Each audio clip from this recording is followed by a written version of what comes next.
Assalamualaikum warahmatullahi wabarakatuh. Kembali lagi di channel Rahman Multi Alat. Ya, alhamdulillah pada kali ini saya ingin berbagi pengalaman mengenai pelatihan medik ya, atau pertolongan pertama pada kecelakaan. Kalau dalam bahasa Inggrisnya First Aid Emergency ya. Dan tentunya yang mengadakan yaitu dari Sierra Karya Perkasa. Kalau rekan-rekan ingin melihat sosial medianya, ada Sierra International Medical ya. Nanti rekan-rekan bisa melihat beberapa kegiatan yang diselenggarakan, dan ini bersertifikasi ya, bersertifikasi dan dapat pengakuan dunia. Jadinya ini sudah dilaksanakan di berbagai negara ya, salah satunya Indonesia. Untuk tempat penyelenggaranya yaitu di Thailand ya, di Bangkok. Dan tentunya memang saya sangat merekomendasikan pelatihan ini ya untuk semua profesi. Apalagi ada profesi-profesi yang resikonya besar kalau ada kecelakaan ya. Umpama misalnya profesi petani ya, atau profesi tukang kebun. Tentu kan nanti ada ular misalnya ya. Terus bagaimana cara mengantisipasi dari racun atau bisa ular? Bagaimana ketika orang yang telanjur meminum racun, antisipasinya seperti apa? Pertolongan pertamanya seperti apa? Terus ketika orang tiba-tiba hilang detak jantung, bagaimana antisipasinya? Ya, bahkan untuk praktisi bela diri ini sangat perlu ya. Sangat perlu. Oh, enggak, kita cukup menyediakan P3K. Tapi ya saya kira kalau hanya menyediakan P3K, tapi dia tidak tahu cara mengobatinya, cara mengatasinya, ya saya kira sama aja. Harus ada keilmuan yang memadai, harus ada kompetensi yang dibutuhkan. Ya, saya termasuk pelatih bela diri, praktisi bela diri. Ya, memang sangat jarang namanya ada kecelakaan pada saat latihan. Tapi tidak dipungkiri itu tetap ada. Dan sekali ada, ini sangat berbahaya. Ini bisa mengakibatkan fatal ya, mengakibatkan luka besar ataupun bisa sampai kematian ya. Misalnya kehabisan banyak darah, itu bisa mengakibatkan kematian. Saya ingat tahun 2016 itu saya pernah ngelatih anak-anak ya. Dan ya namanya juga awal-awal ya. Saya ini kalau nggak salah punya shuriken ya. Shuriken ini alat bela diri dari Jepang yang buat dilempar. Dan saya lupa ketika itu saya taruh di apa ya. Kebetulan itu groundnya rumput ya. Saya taruh di rumput dan tidak sengaja diinjak sama murid saya. Akhirnya berdarah. Dan untungnya saat itu saya tidak panik dan langsung saya cari klinik terdekat. Dan untungnya klinik itu mudah ditemukan. Pada saat itu kalau nggak salah hari Minggu. Ya, mungkin klinik-klinik atau rumah sakit ada juga yang dia hari Minggu tidak buka ya.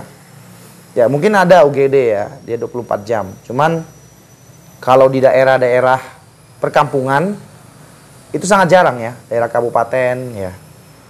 Terus juga pasti ada aja ya namanya luka, pendarahan. Ya walaupun pendarahan kecil ini wajib lah. Istilahnya dikasih pertolongan pertama ya saat luka-luka. Ayan ya kan. Saya kira perlu. Nah, lanjut saya ke pelatihan yang pernah saya alami. Jadi sebenarnya ada namanya, saya biasanya lupa ini, CPR atau AED ya. CPR ini singkatan dari Cardiopulmonary Resuscitation. CPR ini biasanya ya, koreksi ya kalau saya salah ya, bentuk orang ya yang istilahnya buat latihan ya. Jadi buat latihan bagaimana kita bisa menekan dada, tempat dia jantung dan paru-paru, dan itu nanti bisa menjadi pertolongan pertama ketika ada kasus orang yang henti jantung ya, henti jantung tiba-tiba. Ya, itu ada alat latihannya ya seperti mannequin, tapi ntar ada dalamnya. Nanti kalau dipencet dia baru bisa kepencet gitu, cetak. Tapi kalau nggak pas tekanannya itu biasanya nggak bunyi, dan itu mungkin salah ya, caranya salah. Kalau dia sudah udah kena tombolnya berarti itu benar. Itu ada alatnya. Namanya CPR, dan juga ada namanya AED. Singkatannya adalah Automated External Defibrillator.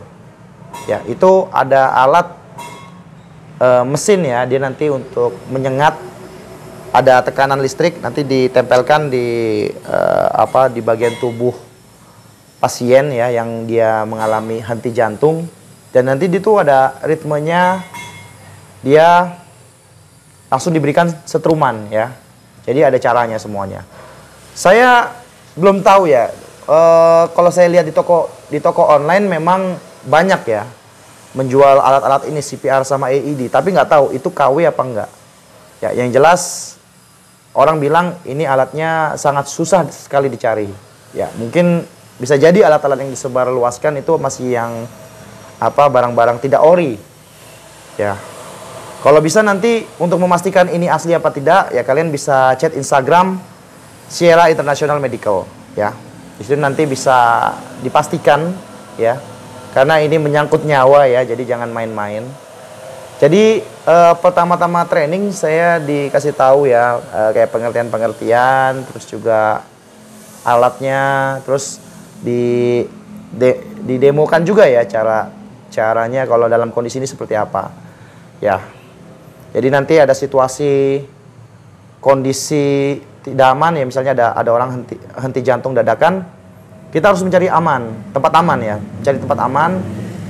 Kita pastikan tidak ada tempat yang membahayakan kita, umpama di tengah jalan ataupun misalnya dalam runtuhan kebakaran, itu kita harus antisipasi. Dan kita tanya dulu, ini sadar apa enggak? Baru nanti dipencet ya. Sambil nanti dipanggil dari pihak mediknya ya, kayak rumah sakit ataupun orang-orang yang bisa menangani. Ya, jadi nanti pertolongan pertama ini bukan berarti sampai tuntas, tapi istilahnya untuk mengulur pertolongan yang sifatnya permanen. Ya, seperti itu. Dan pada saat training saya kebetulan ada tugas, jadi saya tinggal beberapa sesi ya. Padahal di sesinya menarik. Jadi ada training itu selama kurang lebih 8 jam. Itu diberikan benar-benar intens. Semua keilmuan diberikan. Daging-dagingnya diberikan. Kalau nggak salah, cara mengantisipasi orang yang patah tulang ya. Bagaimana supaya tidak banyak gerak dan tidak semakin parah ya. Ada cara mengikatnya ya. Cara mengikatnya bisa pakai kacu, atau kalau buat orang-orang pramuka ya, atau bisa pakai kain dan handuk atau sebagainya. Ya. Terus kalau bagaimana kalau ada luka ya, luka besar gini, cara mengantisipasinya gimana. Terus bagaimana kalau ada pendarahan, itu yang sedikit saya tahu itu kalau ada pendarahan, dia ada alat yang bisa mengikat ya. Jadi nanti kalau misalnya pendarahan di bagian lengan, jadi kita kunci di bagian lengannya ya. Itu benar-benar diikat. Jadi ada tali ya yang nanti dia bisa dikunci. Memang rasanya sakit banget. Tapi ya itulah. Kalau misalnya masih ada detak jantung di sini, berarti ini masih belum selesai. Tapi kalau dia istilahnya tidak ada detak, berarti berhasil ya. Sakit, memang sangat sakit. Saya merekam beberapa aja sebenarnya. Ya, tapi ya nggak apa-apa lah. Ini buat sharing-sharing dan ingin berbagi pengalaman. Barangkali rekan-rekan yang belum memiliki tenaga atau sumber daya manusianya di bidang medik, ya saya kira saya sarankan untuk berlatih atau mengambil sertifikasi, ya. Terus juga ada bagaimana ketika kena racun. Nah, kena racun jadi nanti diperban, ya. Terus ditandain jam berapa kena racunnya, terus di bagian apa, itu ada semuanya ya. Jadi nanti pihak rumah sakit tahu cara mengantisipasinya ya. Itu sangat berbahaya ya. Terus ada beberapa yang lain ya. Misalnya ada orang yang terlanjur minum racun, bagaimana cara mengeluarkannya? Ya, terus juga bagaimana cara kena apa ya istilahnya? Sayatan-sayatan, luka-luka kecil itu apakah harus dicuci atau bagaimana? Itu banyak sebenarnya, ya. Tapi terkadang pelatihan ini tidak cukup kalau hanya diikuti satu sesi aja. Harus selalu dipraktekkan, harus selalu diimplementasikan. Dan kebetulan di perguruan saya di Dopenaga ya kami latihan dan mengkaji bagaimana antisipasi untuk first aid emergency ya.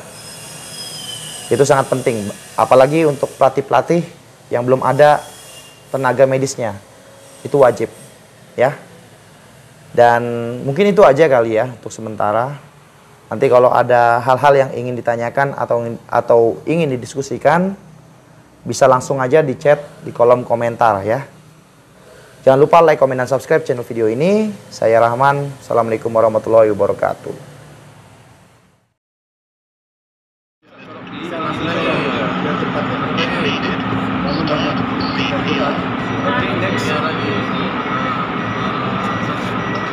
Bisa dibangun nih.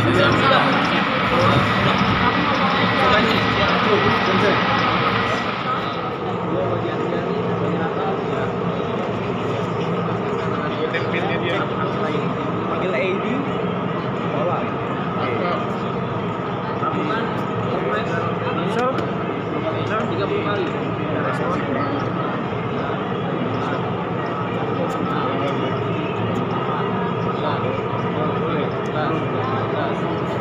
Perhatikan di benda naik turun dulu. 10 saat. So, perhatikan naik turun tadi. Oke. Ya. Oke. Tak bernafas.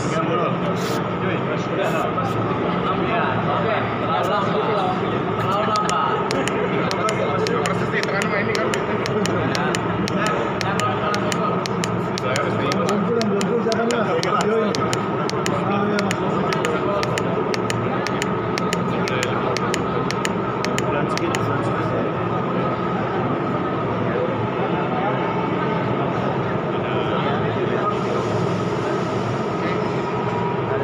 Bunyi lagi ya? Silakan.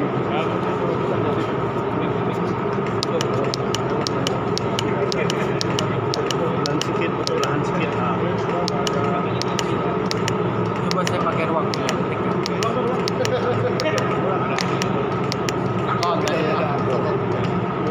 Dua kali sampai kan ya. Ulangi aja. Coba ulang. Jangan berhenti 30. Coba ulang ya, ulang ya. Siapa?